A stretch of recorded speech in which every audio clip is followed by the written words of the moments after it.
Unlike other prophets who bring God's message to the people, Habakkuk brings the people's complaints to God. He stands on the city walls, frustrated by the local corruption, shouting, "How long, Lord, must I call for help?" He expects a cleanup crew. Instead, God tells him he's sending the Babylonians, a ruthless and impetuous empire, to settle the score.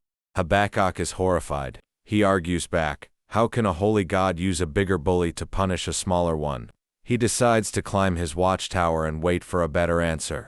God responds not with a defense of his tactics, but with a vision of the future. He reveals that pride is a debt that eventually collects itself, and that the Babylonians will eventually fall into the same pits they dug for others. The book shifts from a heated debate to a breathtaking hymn. Realizing that God's perspective spans centuries, not seasons, Habakkuk stops demanding explanations. He concludes by singing that even if the fig trees wither and the stalls are empty, he will still rejoice in the God who makes his feet steady like a deer on the heights. Sub.